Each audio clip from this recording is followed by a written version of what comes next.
Estás escuchando Así empecé en el cine, el podcast donde los que hicieron y siguen haciendo cine nos cuentan cómo empezaron a hacerlo. Hoy nos visita Julia Freid.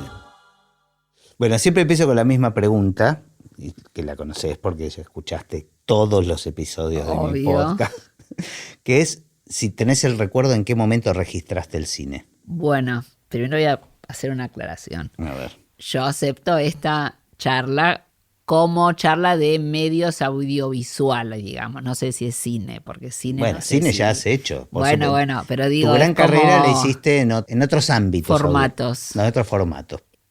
La verdad es que toda mi vida vi mucho cine desde que tengo 4 años, creo. Mis viejos, la Cinemateca Ya, el Cosmos, o sea, Buster Keaton. Mucho cine de autor, digamos, para aquel momento cuando era pequeña. No sé si soñaba, me encantaba, pero me parecía inaccesible completamente, ¿no? ¿Accesible el qué? Inaccesible llegar a hacer algo audiovisual, qué sé yo. Me parecía como muy lejano a mí, a mi posibilidad. Digo, no tenía nadie cercano que se dedicara al cine ni nada que tenga que ver con medios. Pero igual es particular que te llevaban a ver ese tipo de cine, digamos, ¿no? Más como... Eran muy cinéfilos, o sea, ver, por eso desde muy chica, también, bueno, ya era un poco más grande, pero Antonioni, Cassavetes, o sea, como una crianza con cine de culto, pero porque los dos eran como muy cultos y les encantaba el cine, por más que eran farmacéuticos. ¿Los dos eran farmacéuticos? Sí, y mi mamá también era bioquímica, pero les gustaba mucho el cine, mucho el teatro, o sea, mucho Teatro Colón, mucho Cervantes, mucha cosa de música y cine y teatro. Y me fascinaba. Mi papá alguna vez estudió cine y tenía una filmadora y nos filmaba nosotros. Bueno, había algo así como con lo visual en mi casa. También estudió fotografía, qué sé yo. ¿Y en tu educación se estimulaba, digamos, algo relacionado con lo artístico? ¿En mi educación en qué sentido? No, ¿Sí? digo, te mandaban a estudiar música. Sí, por supuesto. Flauta, guitarra, colegio musicum, coro de la escuela. Claro. Sí, no, por supuesto que todo. Excepto piano, que creo que realmente me llevaba muy mal. Flauta dulce, guitarra, todo. ¿Y otras cosas relacionadas con lo artístico, con las artes plásticas? Sí, pintura, cerámica, sí, todo. Eran como muy de meternos en cuanta clase hubiese, sí, bueno, mucho. Muy estimuladas las dos, qué sé yo, mucho Museo de Bellas Artes los fines de semana, mucha salida muy cultural que en su momento no la apreciaba porque yo quería ir a jugar con mis amigas, no quería que me sacaran a Bellas Artes domingo en la mañana. Pero bueno, la verdad que en mi casa se cultivó mucho de lo que hoy soy. En su momento, capaz uno no lo entendía. Como cuando mira el mapa para atrás, lo entendés. Bueno, pero digo, tiene que ver con esto que decías que no te parecía algo accesible, pero de alguna manera estabas metiéndote en un mundo artístico. Sí, además ellos eran muy amigos de, por ejemplo, Canela. Ajá. Entonces capaz venía a mi casa Canela. Después de la nieta de Baldomero Fernández Moreno, que es un escritor. Después Gainza, que era un músico. O sea, pasaba gente como... ¿Violeta Gainza? Sí. Ah, mira. Claro. Como que tenía que ver con la música y con el arte. Pasaban por casa. ¿Y por qué? ¿Dónde se vinculaban ellos? Porque mi papá estudiaba cine en esa época, te hablo de los 70s, con un grupito de gente que veía películas y las analizaban en mi casa, qué sé yo, eso era un grupo de cine en ese momento. A mi papá le encantaba el cine, pero le encantaba y sabía muchísimo. La verdad que creo que aprendí mucho con él, mucho, sabía mucho. Le podía hacer cualquier pregunta de cualquier película que se la iba a saber. Mira. Sí. Pero bueno, era algo muy lejano, que yo trabajaba en su farmacia, toda la vida trabajó con farmacia. Claro, no era una opción para vos como una salida de laboral ni de estudio ni... De ninguna manera, pero además cuando yo tuve que decidir la carrera, yo no sabía qué quería estudiar, ni qué quería hacer, nada. Yo me divertía, qué sé yo, no sé. No sabía. Y en tercer año, me acuerdo, que yo empecé a decir, no, bueno, cuando termine la escuela yo jugaba al tenis. Entonces yo quería ser tenista. Y, sí. Entonces, genial, después, ¿no? Tanto estímulo intelectual y yo jugaba al tenis, claro. Jugaba al tenis y... Eras buena. Y jugaba así, era single 2. Bueno, nada, jugaba en Geva, single Claro. 2. Me encantaba, entrenaba un montón y me acuerdo que en tercer, cuarto año me dijeron, bueno, empezá a pensar algo, vas a dejar el tenis, vas a dejar todo. Bueno, quiero ser azafata. Y ahí me agarraron, mi viejo más sobre todo, me dijo, mira, te voy a decir una cosa, Julia, hay 6 carreras, pero me lo mostró con los dedos. Yo no me puedo olvidar ese momento. 6 carreras. ¿Qué eran tus opciones? 6 opciones, porque no es como ahora, que resulta que en 3 años, no sé, licenciatura. En ese momento había 6 carreras para la cabeza de mis padres, que era abogacía, medicina, ingeniería, arquitectura y contador y abogado. Sí. O sea, de estas 6 elegí una. Podrían haber hecho caso. La verdad que podrían haber hecho caso. Mi hermano hizo caso y hizo lo que quiso. ¿Tu hermana es mayor? No, menor. Y yo me lo tomé, será por la seriedad de la cara de mi viejo. Hubo algo por lo cual le dije, bueno, denme unos días. En general los hijos primerizos padecen más. Hacemos más caso. Las ansiedades sí, de los padres. Sí. Y al tiempo viajamos, bueno, y en un momento miré un edificio en París y dije, caprichosa, además todo, quiero ser arquitecta. Y quedó, porque vi un edificio que me había gustado y que me parecía que había algo del diseño, por eso digo, son intuiciones que lo tuve a los 15, pasaron los 16, los 17 y dije, me meto en el curso de ingreso de arquitectura, o sea... Bueno, pero de las 6 opciones, digamos, de todas las que mencionaste, claramente la más artística, si querés, o la más creativa es arquitectura. Sí, igual podría haberme peleado, podría haber dicho, no, yo quiero ser... Pero no es que tenías otra vocación que te pesaba. No, sabía que me gustaba algo que tuviese que ver con lo espacial. Yo no sé si cuando empecé a estudiar me veía, por ejemplo, dirigiendo una obra de arquitectura. Sí me veía dirigiendo personas que trabajaran en la construcción o algo parecido y que me ayudaran a crear estos espacios, pero no sé si era una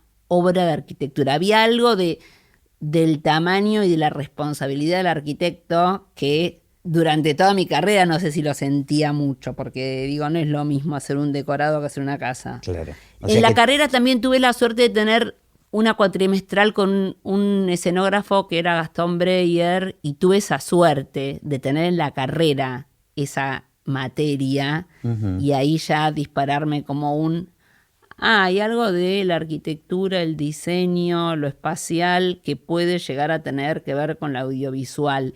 Y también tuve otro profesor que se llamaba Doberti, que también, tuve la suerte de tener en la carrera docentes que tuviesen algo que ver con lo claro, como lo de otro audiovisual. palo, que te abrían el juego, digamos. De casualidad, o porque uno también sacaba el tema, porque también podías hablar de música. Es una carrera donde el docente no es estrictamente le gusta la arquitectura. La arquitectura por eso es de un abanico la carrera, que también es un disparador que capaz uno tiene latente otra cosa y la carrera te lo enfatizó. Claro.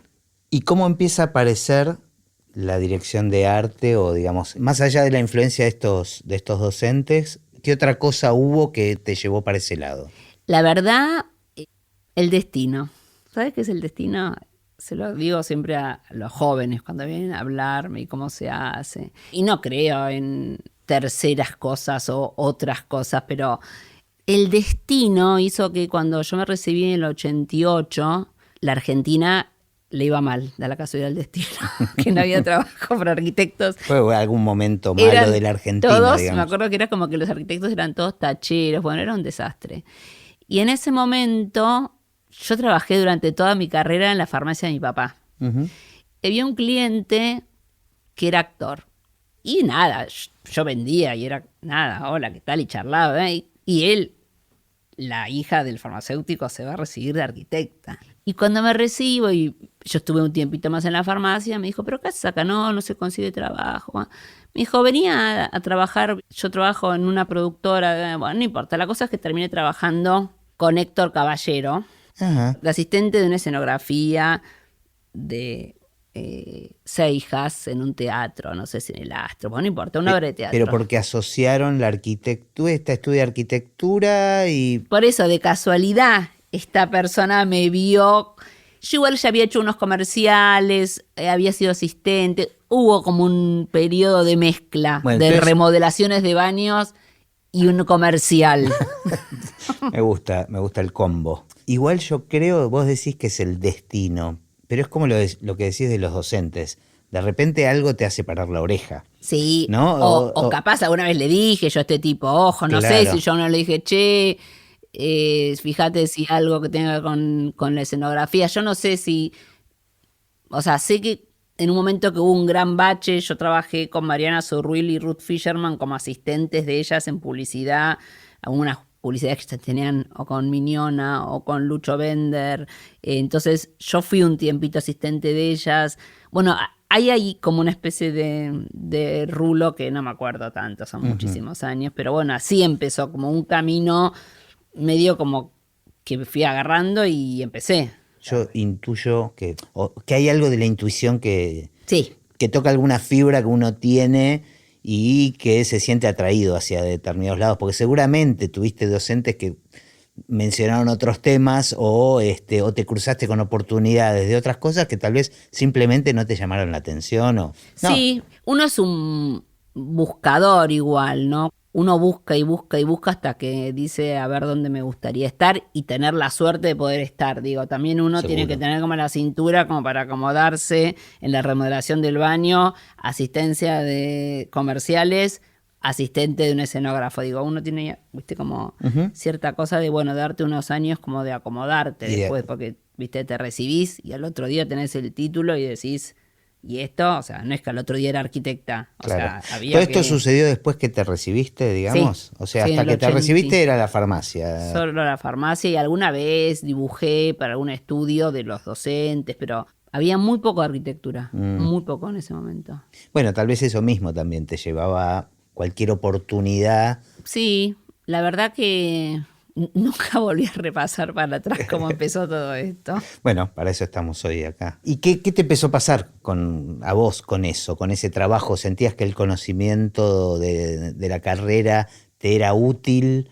Y sí, porque empezaba a ver los decorados y yo sentía que podía diseñar eso que otros escenógrafos diseñaban y me sentía como que en un punto... me era más sencillo esto, construir algo que después se iba a desarmar que algo que iba a durar para siempre. Como que si algún trasto más o menos no te gustó, lo corrés. Que hecho, levantás una casa y si no te gustó la pared, un poquito no la corres. O sea, donde quedó, quedó. Y había algo de esto, del espacio y la imagen y empezó. No sé cómo. Qué sé yo, alguien me dio la oportunidad y empecé a dibujar. Primero... me fue muy mal porque la arquitectura y la escenografía en cuanto al dibujo en ese momento era muy distinto porque los decorados eran de 3 paredes, sin techo, o sea, yo dibujaba como si fuese una casa, como los decorados que dibujo hoy, pero en ese momento era tele, eran 3 paredes y la cuarta era la cámara y el techo eran los faroles, o sea, el tipo no podía levantar la cámara más que esto porque se veía el techo. Claro. Entonces era una manera de diseñar como muy de tele. Que es verdad que en eso, con los años, la tele se convierte en más arquitectura. Porque en ese momento era muy difícil. Y los decorados empiezan a ser más reales. Claro, se empieza a sofisticar, digamos. Tiene más dificultades grabar con 4 paredes y corriendo. O sea, se corren ventanas, techos, no importa. Pero digo, en ese momento era como grabar. Y en un momento como que se dieron cuenta que había que...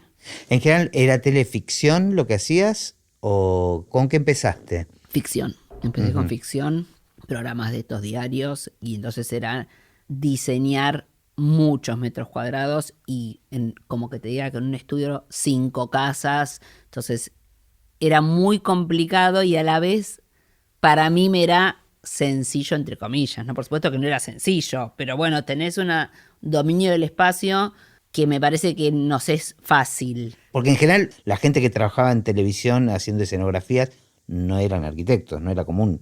No, bueno, había uno, creo que era Paradiso, o alguno de ellos que era arquitecto, pero después es como hoy, vienen capaz de las artes plásticas o el director de arte viene como de muchos lugares y menos en tele. En tele yo creo que debo haber sido la segunda o tercera arquitecta en tele. Mira. Sí, es más, entraba y casi que me decían doctora, porque viste que me Claro.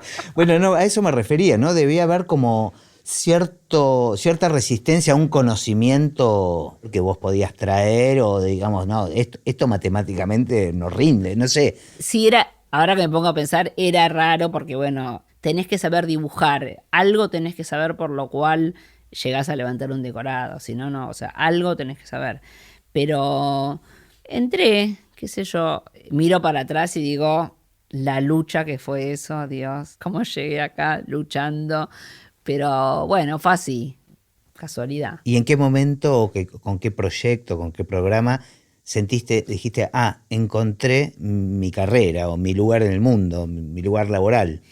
Y yo creo que el primer proyecto que fue como una cosa espectacular fue Tumberos en el 2002 con Caetano, cuando yo ya venía trabajando con Sebastián Ortega en algunos proyectos de ficción y en el 2002 nos cuenta la historia de unos presos en la cárcel la ex cárcel de Garceros que se había cerrado hacía 2 años y fuimos con Caetano y Ortega a la ex cárcel de Carceros en aquel 2002 y yo me acuerdo cuando me dijeron, bueno, esta es la locación, porque no era de hacer decorado, iba a ser un unitario, en ese momento se llamaba unitario y entré a Caseros y dije, wow, ¿y ahora cómo hago? Era enorme. Bueno, había que sectorizar y ambientar y construir algunas cosas, pero ahí fue cuando dije, pero más era Adrián, era Caetano y era otro ojo, era otro director, o sea, venía trabajando con directores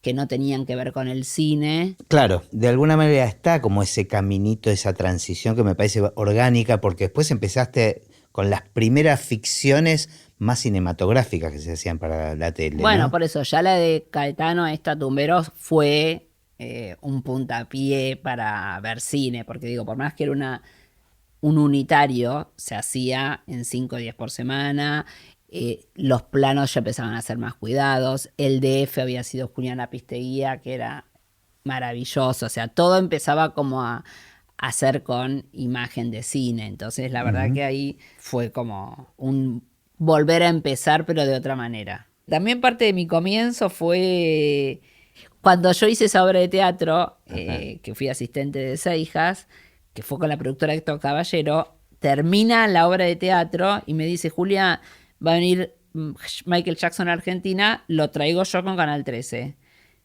Venía a trabajar como arquitecta. ¿De qué? Le digo, me dice, tengo que construir todas las oficinas para todos la producción y lo tengo que hacer en River. Bueno, fui a River, diseñé todas las oficinas. Yo estábamos ahí y me dice, bueno, y ahora hay que hacerle el camarín a Michael Jackson en el vestuario de visitantes de River.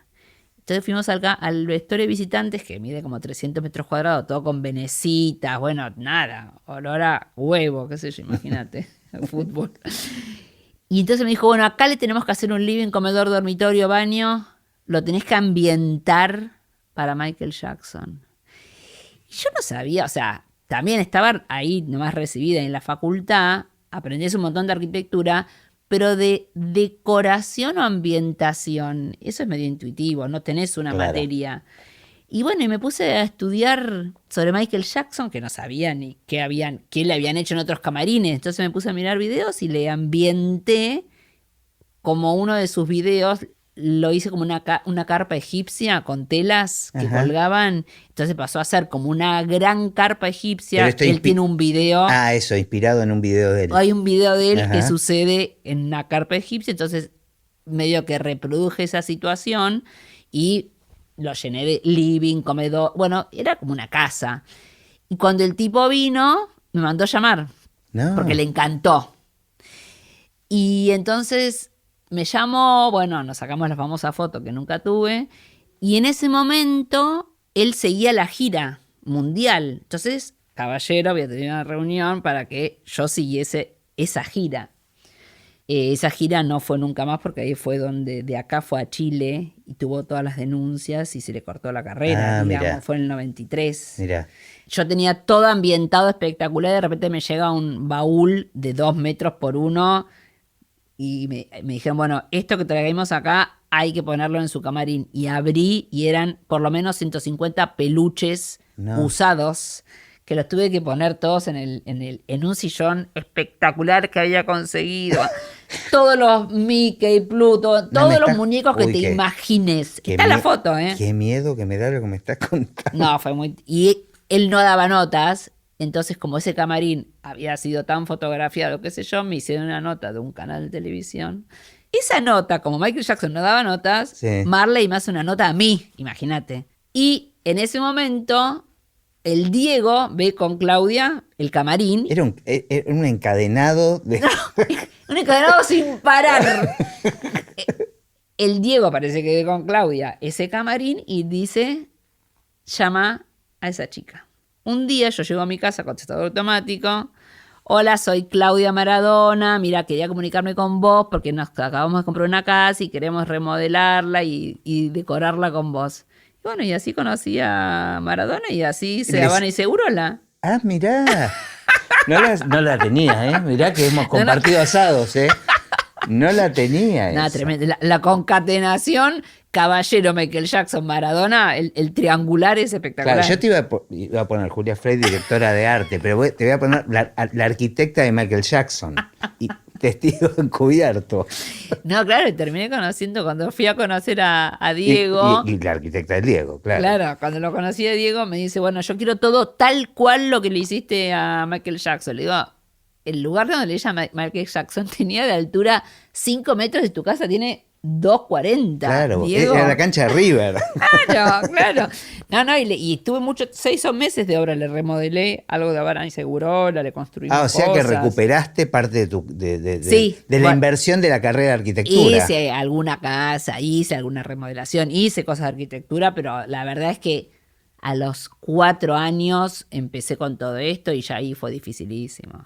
Ahora, yo siento como a veces la música o el sonido tiene la capacidad de modificar una escena, ¿no? De resignificarla, de cambiarle el sentido. Pero claro, lo mío es un trabajo post, o sea, se hace después que la escena está hecha. Entonces yo, muchas veces, mi trabajo tiene que ver con cierta compensación, digamos, ¿no? O sea, con modificar algo que tal vez un director quiere llevarlo como para otro lado, un clima de una escena. Lo tuyo es al revés, hay que decidirlo antes. Pero ¿cuánto sentís que puede influenciar lo tuyo en una escena o en un concepto? O sea, ¿qué tan importante sentís que es la dirección de arte en el cine o en una ficción? Ese momento donde uno toma esa decisión que ya no tiene retorno es como tremendo. Cuando, sobre todo, bueno, en la película, también en Historia de un Clan o en El Marginal también hay decisiones, pero que son en gran escala, porque uno arma un gran espacio donde después ya sabe que el personaje va a recorrerlo y entonces ya lo armás pensando en ese personaje. Ahora, cuando ya es el plano de ese personaje y está puesta la cámara y decís, bueno, yo para esta escena pensé un cuadro, una música, un objeto, un color, o sea, sobre todo por eso digo, en la peli El Ángel, al leer un guión y que ese guión estuviese como tan charlado y tan marcado, había escenas que una ya tenía la imagen en la cabeza. Y cuando llegaba esa escena, la adrenalina de poner en la cámara todo y que por favor se viera todo, es como, inclusive en algún momento le dije a Luis, espera un minuto porque si esto no lo pongo ya, no lo pongo nunca más. Y esas cosas son medio tremendas porque uno tenía esa imagen, la luz de una pintura, y la cámara está ahí, decís, habré puesto todo, me faltará algo, es tal cual lo soñé. digo, capaz si uno tiene más cancha, lo hace más relajada. Para mí, es esas escenas de es esos el momento donde ya momentos. está, que es sin retorno. Sí, sobre todo, bueno, porque hay momentos, depende de qué proyecto, ¿no? Pero hay momentos que justo esa escena narra como lo más importante para uno de la historia, no sé si para los demás. Entonces, en ese momento o en esos varios momentos uno tiene como anotado. Que no puede faltar. Bueno, pero me interesa, es el momento de la decisión de lo que querés narrar desde la dirección de arte. Entiendo el vértigo que decís de este momento relacionado con lo mío. Yo tengo esa ventaja. Claro. O a veces desventaja, qué sé yo. Pero me interesa cómo es el proceso de la toma de decisiones de una dirección de arte. Supongo que depende también con qué director estás trabajando. No, bueno, depende de... Sí, con el director, por supuesto, y también mucho, bueno, el equipo que uno arme. Digo, yo puedo leer el guión, imaginarme algo, pero bueno, inmediatamente tengo que llevar un equipo y ver la posibilidad de esto que uno soñó, si puede ser posible. Y uno empieza a hablar, bueno, en mi caso con, qué sé yo, en la película con Ceci Errachu, que era mi ambientadora general, y ponerse Chechu, las dos. La teníamos que mencionar. No podemos no mencionar a Chechu en ningún encuentro nuestro. No, pero bueno, ya habíamos hecho varias cosas con Ceci, pero El Marginal fue lo primero grande y con estas decisiones de dirección de arte muy marcadas, pero la Perdón, dirección... Chechu, el rol de ella ambientadora general. Es ambientadora general. ¿Esto se aplica tanto en televisión como en cine? Sí, ambientadora general. Ahí.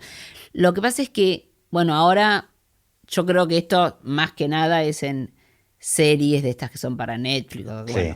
Y cine. Después, los otros proyectos de ficción que no sean series, no sé si este rol debería ser, no sé, o sea, pero es parte del equipo de arte, digamos. Sí, pero el equipo de arte es el director de arte, escenógrafo, que es quien me dibujará los planos o quien en esta locación hay que intervenirla, bueno, el escenógrafo dibuja lo que hay que intervenir y después el ambientador general. Pero con el ambientador general es con quien uno más mira películas para buscar referencias o buscas cuadros, o sea, digo, con Ceci nos sentamos y miramos imágenes que nos provoquen sensaciones, por lo cual decimos esto, y entonces es Ceci y todo su equipo buscando esos, y cuando llega, digo, wow, o sea, todo lo que uno soñó aparece. Por lo general, por supuesto que siempre hay un stop y siempre esto después he charlado con el director de fotografía, o sea, no es que una tiene esa idea y después todo hay que ir amoldándolo. ¿Y en general las buscas en otras películas o en libros o en obras de arte? Y mucho es películas, cuadros también y músicas también, por eso digo, todo es como que, digo, por ejemplo, la película El Ángel, Luis tenía muy marcadas las canciones por escena. Entonces, él ensayó muchas escenas con la música. Entonces, también eso, la música también te hace al espacio donde vive esa gente, porque te inspira colores. La verdad que... Me encanta la relación de música y espacio, porque además el sonido es algo que transcurre en el espacio, en el tiempo y en el espacio. Está buenísimo. Lo de la música con Luis, no solo que pone música, él la baila, entonces también te marca un poco la escena. Es muy lindo eso de la música y lo incorporé con Luis, aunque yo siempre trato de pensar qué música escucharía el personaje. O sea, uno piensa, la dirección de arte es todo esto, o sea, te dicen el personaje y vos decís que lee.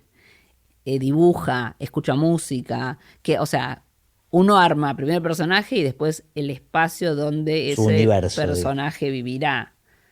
Y el concepto para la dirección de arte del Ángel, si lo tenés que poner en palabras, ¿cuál sería? Mira, no sé si el concepto, pero sí el material y el color. El Ángel era vidrio y rojo. Mira. ¿Y por qué? ¿Cómo llegaste a eso? Y bueno, bastante tiene que ver con la muerte, ¿no? Como algo de qué es lo que te provocaba la muerte. Y bueno, medio que vidrios y rojos. Porque, bueno... Inexplicable. Sí, también hay una cosa de que en ese momento muchas de las películas que veíamos tenían mucho de traslúcidos a través de vidrios martelés y esa cosa medio como de lo que no se ve a través del vidrio. Uh-huh. Y por ahí empezó. ¿Pero esto fue una propuesta tuya o Luis te bajó esas dos palabras? Luis lo que más enfatizaba era la época. Uh-huh. O sea, claro, bueno, era fundamental. Estrictísimas con la época. Yo creo que lo que más le importaba, al margen de que tuvimos muchas charlas de qué arquitectura para cada personaje, que eso también eran decisiones que él me escuchó. O sea, yo quería como que cada personaje tuviese una arquitectura que la marcáramos muy distinto unos de los otros. Y en eso estaba. Pero lo que más le importaba era la época. Porque hay películas que capaz transcurren así como un 69, 70, 71 que era el nuestro, y no les importa tanto, pero él quería marcar época. Y con el vestuario también, digo, Julio Suárez, genio, que tuvimos muchas charlas, por supuesto, porque también hay mucha cosa entre vestuario y dirección de arte. O sea, es fotografía, vestuario... Dirección de arte, maquillaje, peinado, claro, o sea, todo. Todos estuvimos en la peli como muy con la mirada de época, que eso no es menor, porque hay películas que sí. No les además había como mucha utilería de acción de época, o sea, muy cercana a los personajes, claro. Que yo, el disco, el tocadisco, todas cosas que estaban muy cerca del personaje, entonces no podíamos pifiarla con el año. Entonces, bueno, fue como una investigación muy profunda de época eso. Y bueno, y después Historia de un clan lo mismo también, pero bueno, es una época mucho más cercana. Igual cualquiera de las dos épocas son cercanas. No, estoy pensando, en el marginal no es tan relevante tal vez la época. No la época, pero sí no la precisión de la época, ¿no? Como... No, porque es como puede ser atemporal, o sea, un 2000. Pero sí que hay que ser muy preciso con que sea bastante verdadero con la realidad. Claro. O sea, nosotros fuimos a cárceles, grabamos en cárceles, visitamos cárceles y aunque parezca exagerado, es así. Claro. O sea, es una copia tal cual de la realidad. Porque yo a veces me pregunto, con una serie como El Marginal, ¿cuánto hay de realidad o cuánto hay de la realidad del imaginario de la gente? Bueno, por supuesto que no hay esos pabellones con esa temática, digo, hicimos ese medio teatral que eso no es real, pero todo lo que los presos tienen a su lado es ese nivel de detalle que está en el marginal. Digo, Ceci y todo el equipo de ambientación se dedican a buscar exactamente la cantidad de objetitos que tiene cada personaje y eso es real.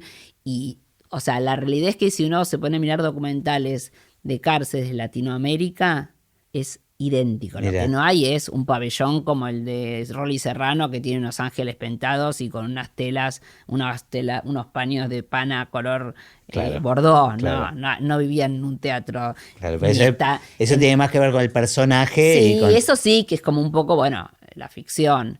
Pero después, todo lo demás que uno ve está bien, bueno, capaz el patio y la ocupación de estas casitas que es la villa, no es que tienen esas casitas, pero ocupación existe ya en los patios, en cárceles, dimos acá en Devoto, fuimos a ver Devoto y ya había iglúes ocupando el patio, o sea que no es tan alejado de la realidad. Mira. Por supuesto que es ficción y que la imagen es verdadera, digo, ahí también nos guiamos de la realidad. Nos está quedando un poco afuera el teatro. Pero bueno, el teatro apareció y desapareció en mi vida. Hice 2 obras de teatro. La primera en el año 96 con Alberto Ure en el Teatro Cervantes, en Familia de Florencio Sánchez, un delirio espectacular con Humberto Tortonese, Estela Moli, César Bertrán, bueno, un elenco de locos y una escenografía completamente surrealista, era increíble, la verdad que yo recién empezaba y era como muy pichona y no la pasé tan bien. Y el teatro es otra cosa, digo, me encanta, tendría que estudiar mucho más, porque espacialmente hay que saber mucho, pero mucho de alturas, qué sé yo, de luz, de profundidad, digo, con la cámara la tengo más clara, porque mi ojo ya es de cámara. Claro. Esta obra de teatro, que era Happyland en el San Martín, Alfredo Arias me llama porque vio El Ángel. Uh-huh. Y quería algo más cinematográfico o audiovisual para su decorado. O sea, acá aplicaba tu ojo más cinematográfico, de Él cámara, quería, digamos, ¿no? como que fuese algo que visualmente empatara con algo que tuviese que ver con la pantalla.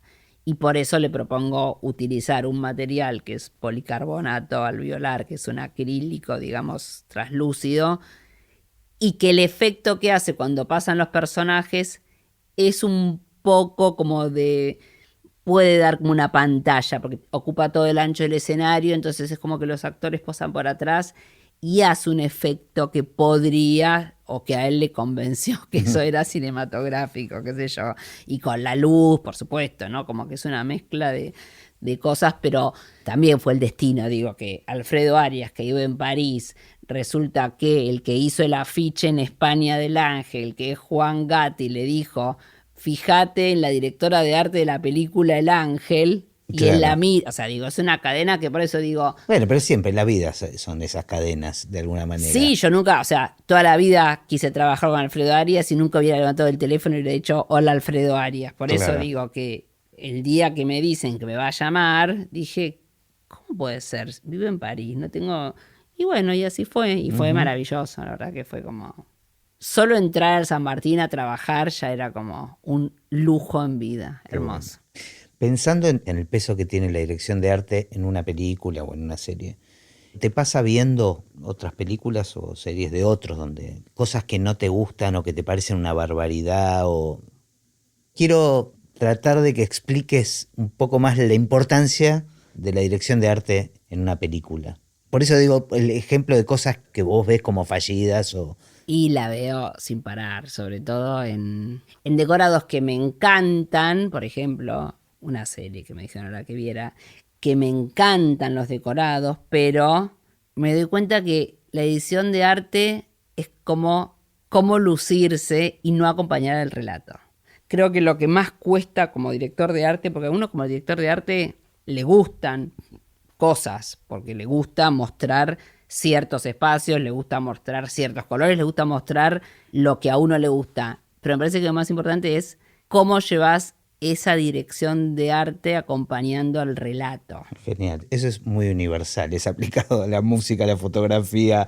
El otro día estaba charlando con un director de cine amigo hablando del tema del peinado, por ejemplo, de los peinadores, que pueden hacer unas cosas espectaculares, pero el tema es que sea en función del personaje y del relato, no que se luzca eso en sí mismo, ¿no? Es muy difícil igual. Por eso digo que el relato manda. El director, por supuesto. O sea, primero está el director, pero bueno, viene con un guión. Y por más deseos que uno tenga de que suceda en el espacio que es donde uno se va a lucir, si el relato ahí adentro no va... Claro. Y bueno, me parece que ahí está como el stop del director de arte y decir, bueno, me tengo que enfocar en lo que dice el guión y puedo salir un poquito, porque hay algunos proyectos que uno puede volar un poquito más y le haces la propuesta y el director dice, bueno, compro o no. La verdad que no, porque no va con nada de lo que yo pensé. O sea, uno le hace propuestas también porque sabe que tiene que ver con la historia, pero te estás desviando un poquito. Claro, o sea, siempre uno un poquito se quiere desviar. Para el lugar donde se luce. Pero bueno, después uno tiene que retomar el camino. Pero por lo general, si uno lo plantea bien, compran. Bueno, ¿cuáles son las preguntas claves que le haces a un director después de leer un guión? Para empezar a tomar decisiones. Bueno, depende el tamaño de los decorados o las locaciones. Pero yo digo más en función de lo conceptual, ¿no? O del concepto de la idea de la película. Es que siempre la relaciono capaz con alguna otra película. Ajá. O sea, por lo general creo que... O mezclas de películas. Lo que pasa es que como hice tanta serie, es muy difícil unificar la dirección de arte de 13 capítulos en uno. O sea, está bien, hay un puntapié inicial que uno dice, bueno, quiero que este proyecto sea todo y vas la línea, pero bueno, en el medio van sucediendo cosas que te desvían un poco. Por eso digo que en la película fue distinto porque es truc, es un monobloc, qué sé yo, o sea, bajás línea y de ahí no te movés. Hablando de Luis Ortega, ¿no? No, pero bueno, por eso digo que es muy difícil como conceptualizar, porque pienso en lo del teatro y también es como tomar decisiones como muy fuertes y de ahí te agarrás y no te movés. Digo, cuando uno toma una decisión... Pero eso es consensuada. Sí, por supuesto. Pero por eso, ¿cuáles son las preguntas? ¿Por dónde pasan? ¿Por dónde le entras al director para tratar de entenderlo? Bueno, primero hablamos de los personajes, o sea, siempre uno, bueno, ¿cómo te imaginaste que vive este? ¿Cómo te imaginas? Siempre y yo también pregunto muchas veces, ¿qué música te imaginas que escuchas? O sea, esto, primero con el director, uno lee el guión y uno también puede decir, yo siento que este personaje vive de tal manera, porque el libro no lo explicó y el director te puede decir, no, la verdad que no vive de tal manera. Pero, qué sé yo, empiezas a buscar imágenes. No sé si tanto lo que uno habla como lo que uno ve. Mira, y le mostrás imágenes de lo que buscas al director. Claro, uno hace como una especie de presentación. Bueno, tiene toda la lógica, es visual, ¿no? Claro, no sé si uno habla, de verdad que, no digo que no hable, pero me parece que es más imágenes y después, por lo general, vamos, ¿viste? Como que igualmente en muchos de los proyectos que hago yo está el productor artístico, que es Sebastián Ortega, que es capaz con quien en alguna serie, como es El Marginal, primero tengo más charla. Ajá. O sea, y él se involucra. Ya viene como con una imagen de cómo quiere que sea, entonces de acuerdo a ese personaje pensamos el mundo, pero él igual ya lo tiene bastante claro, me deja hablar y de momento dice, Ana, para, yo soñé otra cosa. Pero bueno, en el caso por eso de algunos proyectos de Sebastián, él ya tiene como lo artístico muy claro. Claro, además en televisión la figura del productor es más relevante tal vez. En cuanto a lo artístico, claro, sí. Después, nada, en la peli no, digo, el productor por supuesto que mira tu presentación y visualmente ve a dónde quieres ir y si no le parece, puede decir un no, pero bueno, digamos que por lo general es el director el que tiene la palabra final de la peli. Si tuvieses la posibilidad de decirle a alguien que recién empieza, ¿qué tips le dirías? Mira, esto lo tenés que saber, esto te va a ser útil. Es que, mira, me pasa un montón, porque viene un montón a decirme cómo se hace lo que haces vos. En mi caso, estudiar arquitectura me salvó, porque me parece que para ser director de arte hay que saber mucho de muchas cosas, o sea, hay que saber mucho de pintura, mucho de arquitectura, libros, o sea, que en la carrera te recomiendan y libros que uno decide en la vida leer. Fundamental saber dibujar, me parece como que si uno es director de arte no puede no tener un vínculo con un lápiz, no puede, digo, ese espacio uno solo lo puede diseñar, no hace falta saber dibujar, yo tampoco digo que sé dibujar, pero uno tiene que poder conceptualizar con un lápiz y un papel ese espacio y después mostrar fotos y resulta que Rembrandt y resulta que leí, no sé, Manuel Puig, por decirte algo. Pero me parece que hay que tener muy claro lo que es el espacio, la espacialidad y por supuesto estudiar, o sea, historia de la arquitectura. Digo, para mí es fundamental la arquitectura. La verdad que no concibo la dirección de arte sin la arquitectura. Ojo, debe haber algunos otros que no la conciben si no sabes mucho de pintura, que yo también digo que hay que saber muchísimo de pintura y muchísimo de cine. Muchísimo, muchísimo. Pero digo, ver cine no te hace director de arte. Un artesano, para ser artesano, tiene que haber aprendido con ciertas herramientas para ser artesano. Y esto es lo mismo, tenés que tener como ciertas herramientas como con un 10 para poder empezar a pensar que podés hacer esto. Digo, sin proporción es muy difícil empezar a pensar en espacio. Por eso digo, primero que yo empecé como escenógrafa, entonces también eso es distinto. Digo, empecé siempre dibujando, pero me parece que para que el director de arte tenga ese concepto global, por más que sea un concepto artístico y que tenga que ver más con una sinfonía de cosas o de elementos, eso sinfónico, sin el lápiz y el papel, no sé si existe. No deja de llamarme la atención la invocación musical que tenés constantemente. Sí, fui criada, vuelvo a lo mismo, en una casa donde los domingos tenías a Miles Davis al palo, o a Ella Fitzgerald, o a Bach, o música brasilera sin parar. Claro. En mi casa hubo mucha música.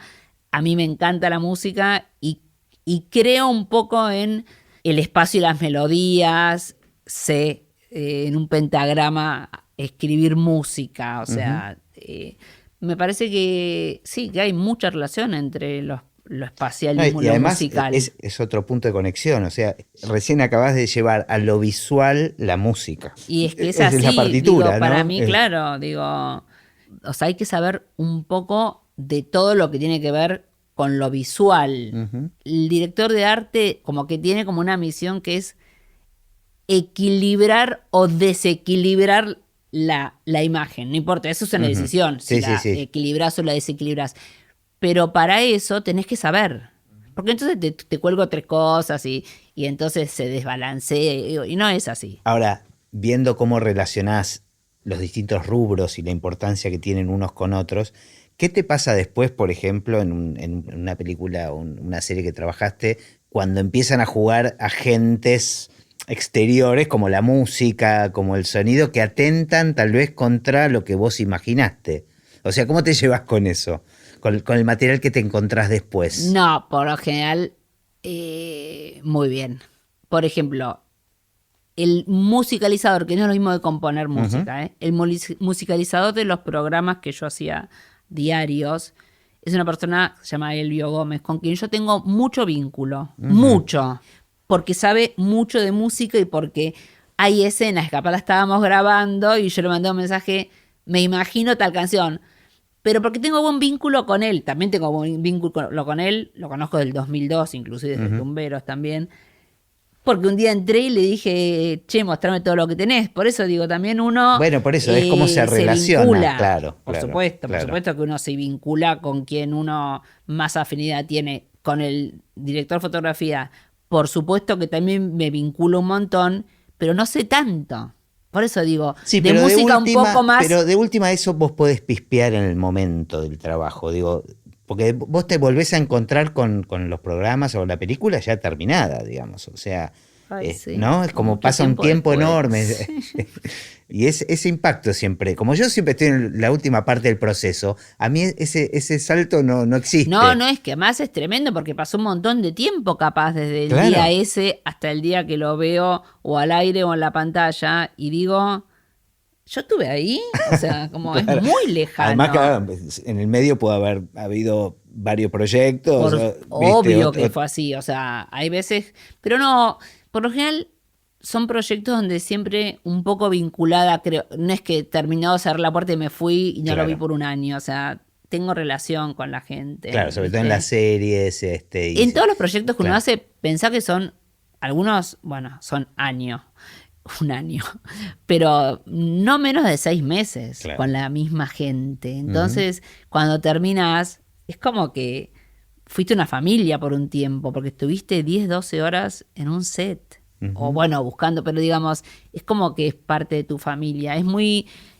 es loco todo eso, porque no es lo mismo que, por más que ustedes acá estén un montón de horas, no es lo mismo que llegar todos los días a un set con un tema, o sea, es mucha charla de mucha cosa. Sí, es menos, acá es menos cantidad de gente. Claro, somos un montón, además, somos un montón, nos conocemos un montón de personas. Claro.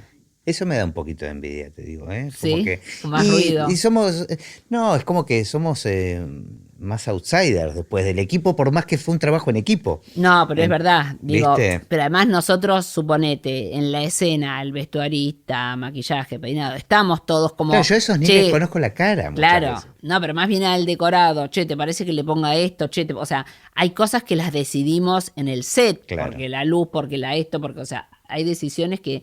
Y somos muchos en ese momento de tomar decisiones.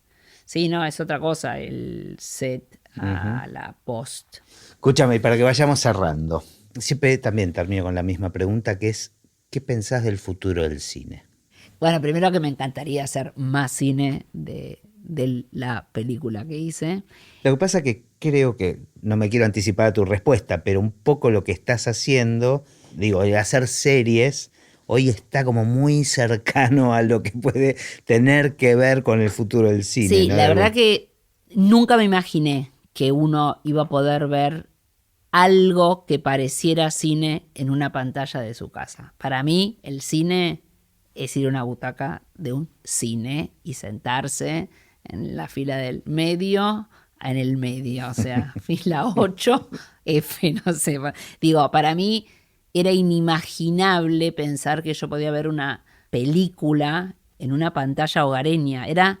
Pero de verdad es impensable. Ni hablemos de un celular, ¿no? No, un celular no lo puedo hacer igual. Digo, no es algo que... Y así todo me sigue costando un montón en la pantalla porque hay algo además de la imagen, el sonido y todo lo que te pasa en el cine. Cuando uno va al cine a ver una película. Entonces te sentás, apagaste todo y te sentaste a ver una película y ese es tu momento con esa imagen y con todo lo que te pasa alrededor. Si estás en tu casa y te tirás a ver una película, no tiene nada que ver. No. O sea, uno se predisponía a buscar la película para ver en el cine o estaba esperando que se estrenara la de Woody Allen para ir al cine. Entonces, casi que había una preproducción, ¿no? Para y además ansiedad de empezar a ver que en Estados Unidos ya se había estrenado o que en España ya se había estrenado la nueva de Almodóvar y estar esperando que llegue acá la italiana, y de repente tener como una especie como de menú de opciones y podés ver todo en la tele, para mí es tristísimo. O sea, una cosa es lo que yo veo del futuro y otra cosa es mi deseo de lo que yo veo del futuro. El futuro lo veo bastante plataformico. No sé cómo. O sea, veo que nos están invadiendo plataformas extraterrestres, extrañísimas, donde hay que poner en unos aparatos llamados control remoto letras, y entonces uno resulta que ve una película y eso era ver cine. No, la verdad es que no es ver cine. Digo, está mal todo, pero bueno, no puedo ser tan absolutista, pero en este espacio, en este momento, en este lugar, hablando con vos y haciéndome esta pregunta como tan puntual, es tristísimo. Es triste porque desde que tengo uso de razón, desde mis 4 años que me siento en un cine y de repente pensar en que el cine va a ser mi sillón o mi cama, es la muerte. La verdad que es la muerte. Y me parece que la historia es cíclica para mí, ¿no? Como que existe lo moderno porque existió lo antiguo. Entonces esto como que va girando y como que en un momento lo moderno cae por su propio peso y retoma lo antiguo. Entonces yo digo, capaz, o será una ilusión para no deprimirme tanto, me parece que en un momento vamos a volver a sentir esas ganas de ver cine y alguien se va a avivar de esto, porque esto lo manejan empresas o personas ajenas a nosotros. Y pero no desapareció todavía, digamos. No, pero bueno, pero digo, se estrenan películas en Netflix. ¿A quién se le ocurrió? O sea, estábamos todos esperando una película que se estrenara en Netflix y todos atentos a esa noche que se estrenara en Netflix. Además, esto que voy a decir sí tiene que ver conmigo. En un sillón, que uno mira la pantalla en diagonal, que uno tiene las patas para el otro lado, digo, está todo mal. Que pones la pausa, ¿no? Que pones la pausa. No puedo, pero mira, no puedo deprimirme más que en este momento. Digo, me parece como que hay que salir a la calle ya mismo a grafitear toda la ciudad poniendo volvamos a hacer cine. No, me parece que el cine se ve en el cine y me parece que tiene que haber cine y que me imagino que algo surgirá por lo cual volverá a suceder algo así, ¿no? Es triste. Nada. Esperemos que así sea. Sí, por eso no, me parece que se harán menos, por supuesto, pero me parece que películas se van a seguir haciendo siempre. Me parece que no puede no verse cine. Pero bueno, por ahora me veo que están ganando las plataformas con películas en plataformas, que es muy triste. Bueno, gracias por la visita, por la charla. De nada.